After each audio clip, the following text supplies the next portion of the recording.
So thank you so much Stephen గారు, thank you. And మరింత మ్యాజిక్ని మనం ఆన్ స్క్రీన్ చూద్దాము. ఎస్ సార్, మీతో ఒక 2 విషయాలు మాట్లాడొచ్చా? ఓకే, ఒక విషయంలో ఒక 2 క్వశ్చన్లు అడగాలనుకుంటున్నాం. సబ్ క్వశ్చన్స్ ఉన్నాయి మాకు. దీనికి మీరు సూటిగా సమాధానం చెప్పాలి. 2 పేర్లు చెప్తాను, వాళ్ళల్లో మోస్ట్ హ్యాండ్సమ్ ఎవరు అనేది మీరు చెప్పాలి. ఏ డాక్టర్ ఎం మోహన్ బాబు గారు, బి విష్ణు మంచు గారు. ఈ 2లో కల్లా ఎవరు మోస్ట్ హ్యాండ్సమ్? మోస్ట్ హ్యాండ్సమ్ నీ పేరు చెప్తాను అనుకున్నావు కదా. Vishnu, most handsome boy on the surface of earth. అలా ఎలా చెప్పేశారు సార్? ఇంకేం అడుగుతావు అడుగు. ఒకవేళ కనుక మోహన్ బాబు గారు సినిమాల్ని మిమ్మల్ని హీరోగా పెట్టి రీమేక్ చేస్తే ఈ 3 సినిమాల్లో నుంచి మీరు ఏ సినిమాలో చేయాలనుకుంటున్నారు? ఎందుకు? A Alludu Garu, B Pedarayudu, C assembly rowdy. Assembly rowdy. ఎందుకు? ఎప్పుడో చేసేవాడిని నన్ను. అసలు అసెంబ్లీ రౌడీలో ఫస్ట్ నన్నే అడిగారు, నేను రిజెక్ట్ చేశాను. ఎందుకంటే అది పూర్ సబ్జెక్ట్, దాని గురించి పెద్ద మనకెందుకు అనుకున్నాను.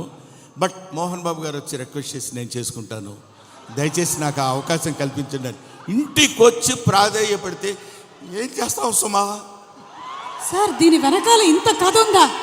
ఇప్పటి వరకు మాకు తెలియలేదు. యమదొంగలో కూడా ముందుగా మిమ్మల్ని అనుకున్నారంట. యమదొంగ నన్ను అడగలేదు, ఎందుకంటే ఆ యముడు అట్లాంటి క్యారెక్టర్లకు ఆయన సరిపోతాడు. బయట సరిపోతాడు, సినిమా సరిపోతాడు. Okay sir, critical question. Mohan Babu గారిలో మీకు క్రిటికల్ క్వశ్చన్ నీకా నాకా? Answer sir, answer.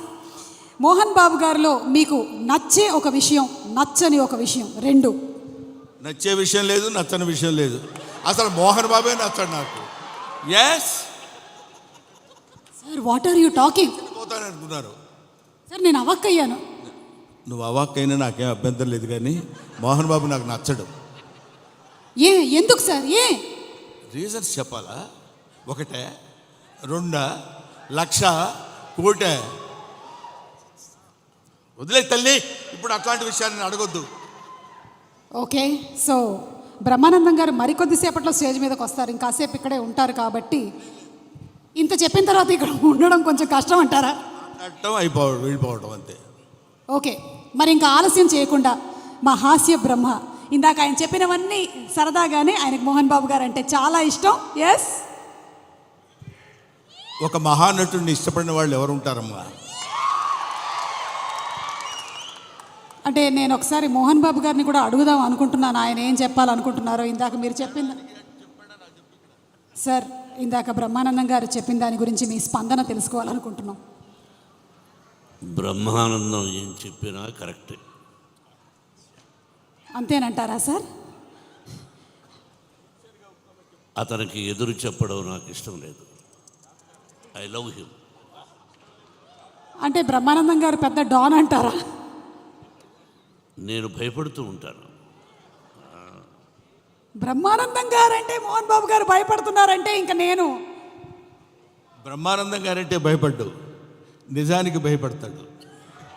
బ్రహ్మానందం అంటే నిజం, నిజం అంటే బ్రహ్మానందం. కాబట్టి మరి ఇక ఆలస్యం చేయకుండా మా Hasya Brahma, the Guinness book of world record holder, అలాగే పద్మశ్రీ అవార్డీ బ్రహ్మానందం గారిని సాధారణంగా వేదిక మీదకి రావాల్సిందిగా రిక్వెస్ట్ చేస్తున్నాము.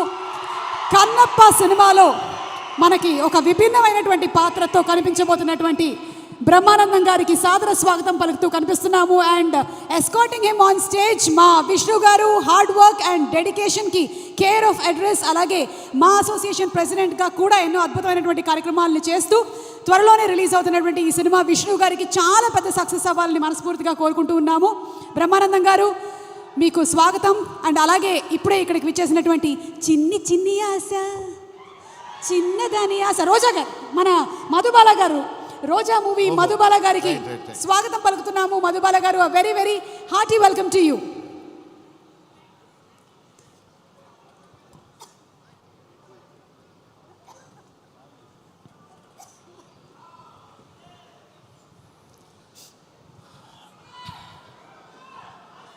అందరికీ చిన్న పెద్ద తేడా లేకుండా విచ్చేసినటువంటి కన్నప్ప స్వరూపులకి నా హృదయపూర్వకమైన నమస్కారాలు తెలియజేసుకుంటున్నాను.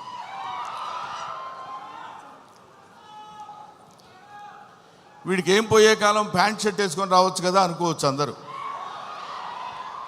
కొంతమందికి ఆ ఐడియా ఉండుంటుంది.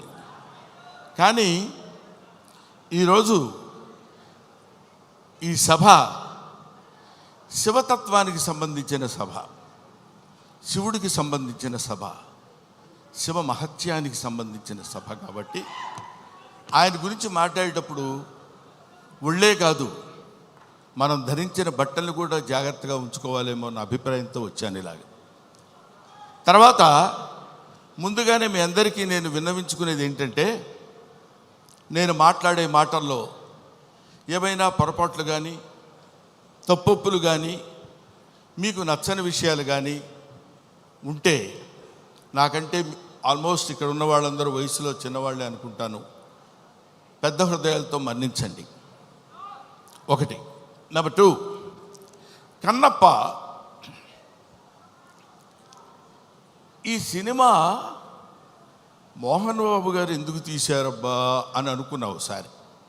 ఎందుకంటే మోహన్ బాబు గారి గురించి మీ అందరికీ తెలుసు.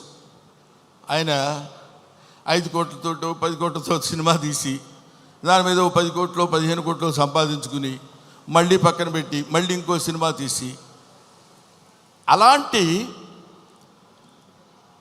డబ్బుకి అతి ప్రాధాన్యత ఇస్తూ గౌరవించేటువంటి వ్యక్తి మోహన్ బాబు గారు. నాకు తెలుసు 200 కోట్లు పెట్టి ఈ సినిమా ఈయన ఎందుకు ప్లాన్ చేశాడు అనే ఆలోచన చేస్తే, ఈ ఆలోచన ఆయనది కాదు, ఈ ఆలోచన ఆయనకు వచ్చినటువంటి ఆలోచన కాదు, సకల సృష్టి స్థితి లయకారుడైన ఆ పరమేశ్వరుని ఆలోచన అతనిలో సంక్రమించిందేమో.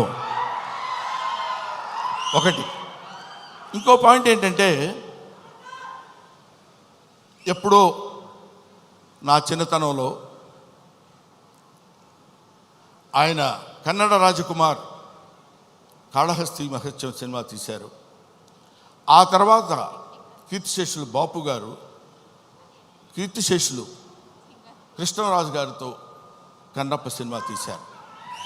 అది తీసి ఇంచుమించు 30 సంవత్సరాలు అవుతుందేమో నాకు తెలిసి, 30 సంవత్సరాల పైనే, 50 సంవత్సరాలు.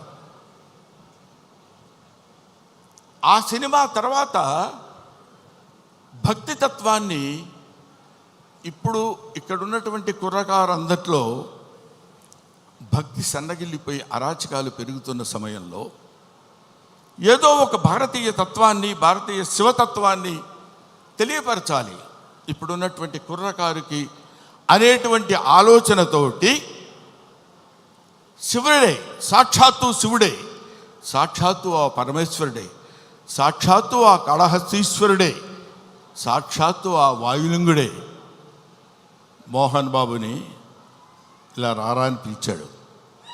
ఎందుకు పిలిచాడంటే, కాళహస్తిలో శివుడు ఉంటాడు, పక్కనే మోదుగుపాలెంలో ఉన్న మోహన్ బాబుని పిలిచి నువ్వు రారా, నువ్వు ఏవేవో సినిమా తీస్తావంటి, నా సినిమా తీయ అన్నాడు అంతే. అది శివునాజ్ఞను అనుసరించి తీసినటువంటి సినిమా ఈ భక్త కన్నప్ప అని నా నమ్మకం. లేకపోతే ఇంత డబ్బు పెట్టి నేను సినిమా తీసి ఇంత టెన్షన్ పడి ఇన్ని రకాలైనటువంటి విమర్శల్ని ఎదుర్కొంటూ నిలబడి సినిమాని రిలీజ్ చేసి శివతత్వాన్ని యావత్ ప్రపంచానికి తెలియపరచాలనేటువంటి ఆలోచన అతను కలగటం ఆయన చేసుకున్న పూర్వజన్మ సుకృతం. అటువంటి మహనీయుడు ఆయన. మోహన్ బాబు గారి గురించి ఇందాకేదో సుమా అడిగితే సరదాగా జోకులుగా నేను మాట్లాడాను కానండి, చెప్తున్నాను కదా, ఆ మాట్లాడటానికి ఆయన ఇచ్చిన చదువు మాత్రమే కారణం. మోహన్ బాబు ఇందాక ఆయన నడిచి వస్తుంటే సాక్షాత్తు శివుని మీద ఒక శివపాద సేవ చేసినటువంటి శివపాదార్చకుడైనటువంటి ఒక మహదేవ శాస్త్రి వస్తున్న ఆ నడక, టీవీ, ఆ ఆలోచన విధానం, అటువంటి మహానటుడి గురించి మనం చెప్పాల్సిన అవసరం లేదు. ఆ కడుపున పుట్టిన బిడ్డే మనుషుడు విష్ణు. అతన్ని కన్నప్పగా ఎన్నుకుని వీళ్ళందరూ చాలామంది ఏమనుకుంటారంటే మనం ఈ సినిమాలో యాక్ట్ చేసాం, శరత్ బాబు గారు, మోహన్ లాల్ గారు, లేకపోతే ఇంకొక అక్షయ్ కుమార్ గారు, ముఖేష్ ఋషి గారు, వీళ్ళందరూ సినిమాల్లో యాక్ట్ చేశారని అనుకున్నారు. కానీ వీళ్ళందరూ యాక్ట్ చేయబడ్డారు. శివుని యొక్క ఆజ్ఞ చేత వీళ్ళందరూ ఈ సినిమాలో నటించాల్సిన, ఎందుకంటే ఎన్నో సినిమాలు చేసిన వాడు ఉన్నారు. మోహన్ బాబు గారు కూడా ఎన్నో సినిమాల్లో చేశారు. ఎన్నో సినిమాల్లో చేసి డబ్బు సంపాదించారు. డబ్బు సంపాదన మాత్రమే ప్రాతిపదికగా తీసినటువంటి సినిమా ఇది. అయితే అయ్యుండొచ్చునేమో కానీ కొంతమంది దృష్టిలో ఇది కేవలం పరమేశ్వరుని యొక్క అనుజ్ఞ చేత, పరమేశ్వరుని యొక్క ఆజ్ఞ చేత శిరసావహించి తీసినటువంటి ఈ సినిమా. అందుకని నేనేం చెప్తున్నానంటే మీ అందరికీ, మహానుభావులకి, మహాత్ములకి, ప్రవచనకారులకి, ప్రయోక్తలకి మీ అందరికీ శిరస్సు వంచి పాదాభివందన చేసి నేను చెప్పే మాట ఏంటంటే, పెచ్చుమీరిపోతున్నటువంటి ఈ కలియుగంలో కలి యొక్క ప్రభావం చేత పరమ దుర్మార్గమైనటువంటి ఆలోచనలతో ఉన్నటువంటి ఈ మానవుల్ని కనీసం భక్తి అంటే ఇది, భక్తి అంటే ఇలా ఉంటుంది. మనం ఇంత భక్తితో ఉంటే మనకు అన్ని శుభాలే జరుగుతాయి. కొంచెం కష్టపెట్టిన ఈ సినిమా తీసిన దగ్గర నుంచి ఇప్పటి వరకు తండ్రి కొడుకులు ఇద్దరు ఎంత మదనపడ్డారో, ఎంత కష్టపడ్డారో సమీపంతో చూసినటువంటి వ్యక్తిగా నేను చెప్తున్న మాట. ఎందుకంటే భగవంతుడు ఊరికనే వచ్చేసి ఇదిగో తీసుకుంటారా అని అందరికీ తల్లి వెళ్ళిపోడు. కాలుస్తాడు, నిప్పుల్లో కాలుస్తాడు, సుత్తి దెబ్బలు కొడతాడు, అవన్నీ భరిస్తుంది. అది ఆయన ఎన్నుకున్న బంగారం. ఆ తర్వాత ఒక అద్భుతమైనటువంటి ఆభరణం చేయగలడు కన్నప్ప లాంటి సినిమా తీసి. అటువంటి సినిమా తీయడానికి ఉద్యుక్తుడైనటువంటి ఆ వ్యక్తి ఏమైనా సినిమాలు తీశాడు అనుకోండి, మీరు వదిలేసేయండి. దాని గురించి మనం పెద్ద పట్టించుకోవాల్సిన అవసరం లేదు. ఆయన విమర్శించండి, వాళ్ళ నటన విమర్శించండి, వాళ్ళది ఇంకేదో విమర్శించండి, తప్పు లేదు. ట్రోలింగ్ చేయండి, తప్పు లేదు. కానీ ఇక్కడ డబ్బు కోసం సినిమా తీసినా, ఇంకో కోసం సినిమా తీసినటువంటి కంటెంట్ ఏంటంటే శివభక్తి. 30-40 సంవత్సరాల తర్వాత, 50 సంవత్సరాల తర్వాత ఇప్పుడున్నటువంటి కుర్రకారుకి శివతత్వాన్ని, భక్తితత్వాన్ని, దైవత్వాన్ని తెలియపరచడం కోసం తీసిన ఈ సినిమాని మీ అందరికీ చేతులెత్తి శిరసావహించి మీరు నమస్కరించి, వినమ్రతతో నమస్కరించి చెప్పేది ఏంటంటే, ఈ సినిమాని ఆదరించండి, అభిమానించండి, అల్లరి మాత్రం చేయకండి. ఎందుకంటే శివుడు ప్రతి ఇంటా చేరాలి, ప్రతి గుండెలో చేరాలి, ప్రతి మనస్సుకి చేరాలి. అటువంటి చేరాల్సినటువంటి కొంచెం వాటర్ ఇస్తారండి. 1 సెకండ్.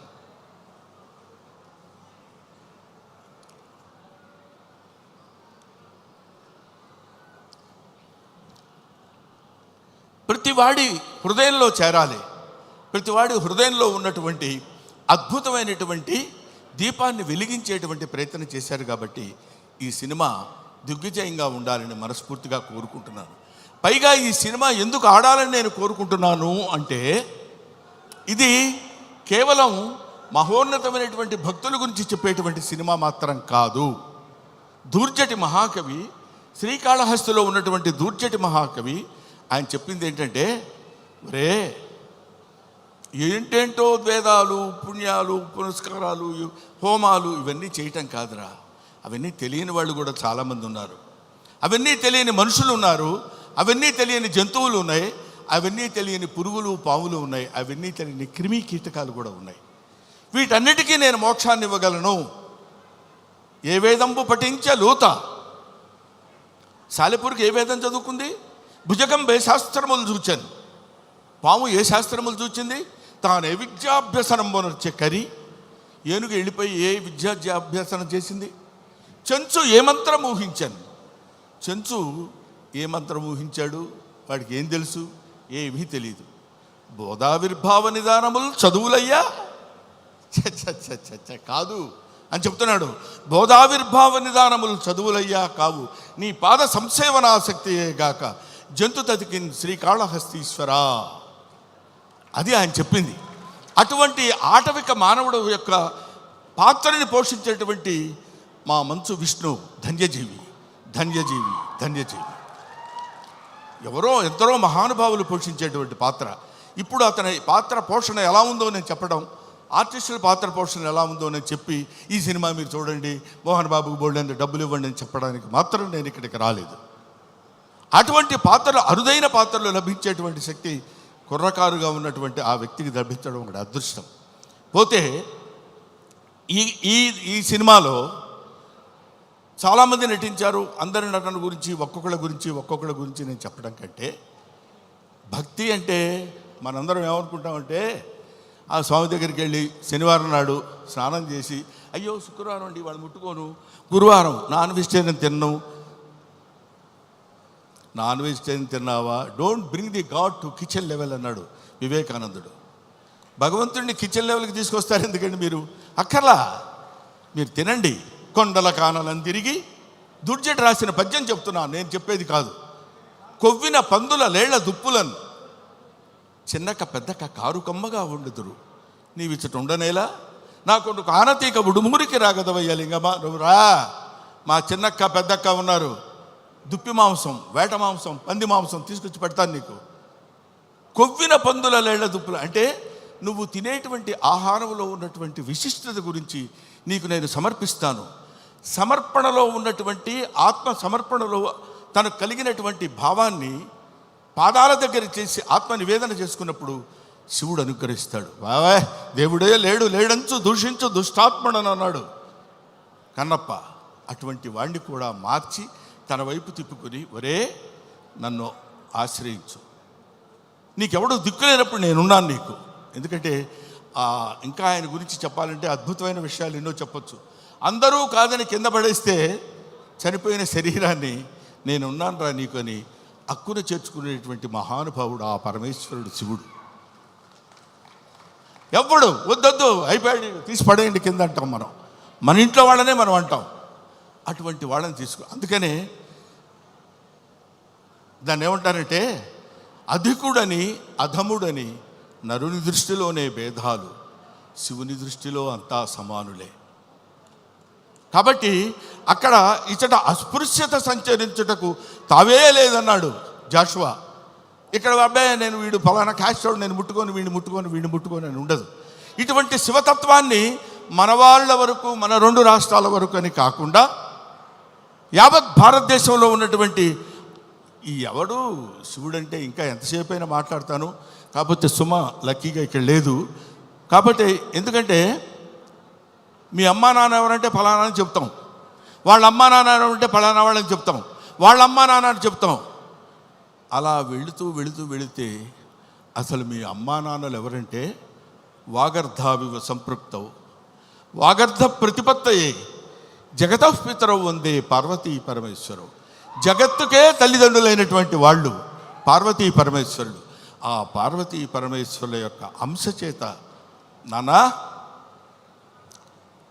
ఇది క్రిమి సాలెపురుగు, దీనికి మోక్షాన్ని ఇచ్చాడు.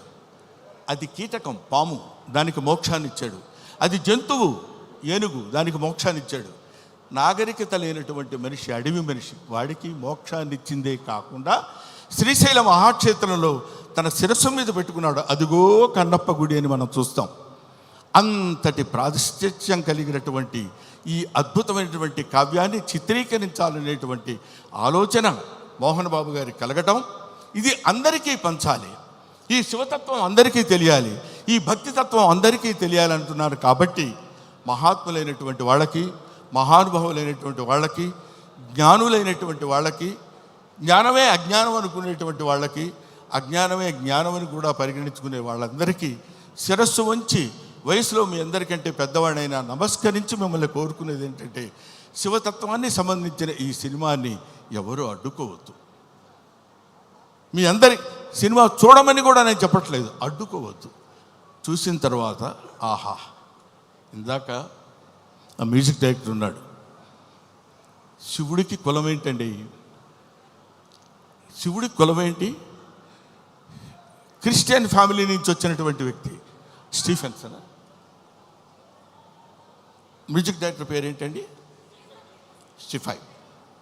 ఆయన శివతత్వాన్ని గురించిన సినిమా గురించి అంత అద్భుతమైనటువంటి భక్తితత్వంలోకి తీసుకెళ్ళటం అనేటువంటి ఆలోచన, ఇవన్నీ they are all picked. Sarath Kumar, లేకపోతే ఒక ముఖేష్ ఋషి, ఒక మోహన్ లాల్, వీళ్ళందరినీ, అక్షయ్ కుమార్ లాంటి వాళ్ళని పట్టుకుని వీళ్ళు వీళ్ళు వీళ్ళు ఉండాలని ఆలోచన అతనికి ఎలా కలిగిందంటే, ఇది ఏది మనం చేసింది కాదు, ఈ కన్నప్ప సినిమా అనేటువంటిది ఒక అద్భుతమైనటువంటి, ఒక the greatest adventurous film on the surface of earth.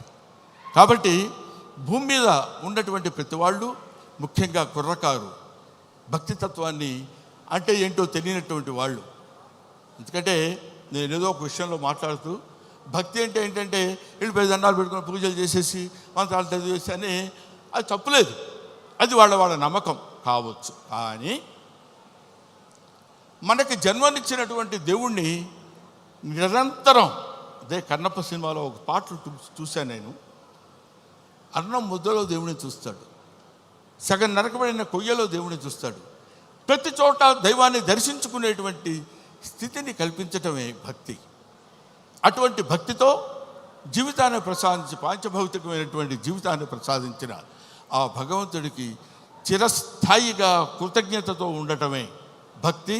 అటువంటి భక్తి రసమైనటువంటి సినిమాని నిర్మించి మనందరికీ పంచుతున్నటువంటి మంచు మోహన్ బాబు గారికి, మంచు విష్ణు గారికి నా హృదయపూర్వకమైన నమస్కారాలు తెలియజేసుకుంటూ, ముఖ్యంగా ఈ సినిమాలో నటించినటువంటి ప్రభాస్ గురించి చెప్పాలి.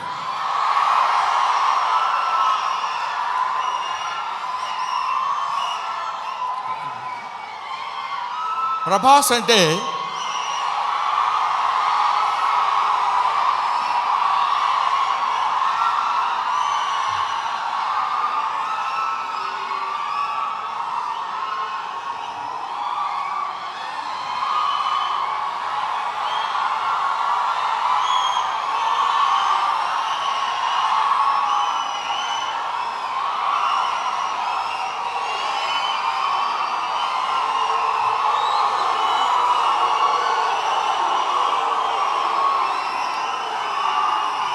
ప్రభాస్ అంటే ప్రభాస్ అది ఇంకా ఆపండి. ప్రభాస్ గురించి చెప్పాలి. ఈ సినిమాలో ఆయన ఒక ప్రపంచం గర్వించదగినటువంటి నటుల్లో ఇప్పుడు ఒకడు ప్రభాస్. ఈ సినిమాలో ఆయన ఎందుకు అంగీకరించాడంటే, సినిమాలో ఆయన డబ్బు కోసం అంగీకరించలేదు, ఏదో ఈ సినిమాలో ఒక అద్భుతమైన క్యారెక్టర్ చేయాలని ఆయన అంగీకరించలేదు. ప్రభాస్ ఒక మానవతా విలువలు కలిగిన మనిషి, ఒక మంచి మనిషి. ఎవరైనా ఏదైనా చేయిజాప అడిగితే కాదనేటువంటి వ్యక్తి కాదు ప్రభాస్. ఎవరైనా అద్భుతమైనటువంటి స్థితిలో ఉండి ఇది నాకు కావాలి అని అడిగినప్పుడు, ముఖ్యంగా ఆ విషయంలో చెప్పాలంటే మోహన్ బాబు గారికి అత్యంత సన్నిహితుడు. మోహన్ బాబు గారు ఎలాంటి వాడంటే, ఓ చిన్న ఆల్కహాల్ లాంటి వాడు, అలవాటైతే వదిలిపెట్టలేం. అలాగే ఎంతో మోహన్ బాబు గారి మత్తులో, మోహన్ బాబు గారి ప్రేమలో మునిగి తేలినటువంటి వ్యక్తి. కాబట్టి ప్రభాస్ ఈ సినిమాలో చేశాడు. అరే మోహన్ బాబు గారి ఎంట్రీ చూశారు కదా, అతను స్టీఫెన్ కూర్చున్నాడు, మ్యూజిక్ డైరెక్టర్. ఆ మోహన్ బాబు గారి ఎంట్రీ అలా పెడితే ప్రభాస్ శివప్రభాసుడు. అతను శివుడి చేత ప్రకాశవంతంగా పెరిగేవాడు, 6 అడుగుల అందగాడు. అతను విగ్గు పెట్టుకుని అలా వస్తున్నప్పుడు ఒళ్ళు గగురు పొడిచి వీర తాండవం, శైవ తాండవం చేసేటువంటి విధంగా ఆ సినిమాలో నటించాడు ప్రభాస్. నేను చూశాను. ఆహా, ఇది కదా సినిమా, ఇది కదా శైవభక్తి, ఇది కదా దైవభక్తి అని నిరూపించేటువంటి సినిమా. ఇటువంటి సినిమాలు మనం చూడాలి, మన పిల్లల చేత చూడించాలి. మన భక్తి రసాన్ని భారతదేశంలో పెంపొందించే విధంగా చేయాలని మనస్ఫూర్తిగా కోరుకుంటూ, ఓం నమో పార్వతీపతయే, హర హర మహాదేవ, శంభో శంకర. హర హర మహాదేవ, శంభో శంకర. అందరి స్పీచ్లు అయ్యేంత వరకు బ్రహ్మానందం గారు ఇక్కడే ఉండవలసిందిగా రిక్వెస్ట్ చేస్తూ, మేము ఈరోజు ఈ సినిమాకి ఇంత మంచి పేరు వస్తుంది, అందరూ చూడడానికి రెడీగా ఉన్నారు అంటే దాని వెనకాల వర్క్ చేసిన ఎంతోమంది టెక్నీషియన్స్ ఉన్నారు. అందులో ఎడిటర్ యాంథనీ గొన్సాల్వెస్ గారు. Sir, very hearty welcome to you and congratulations.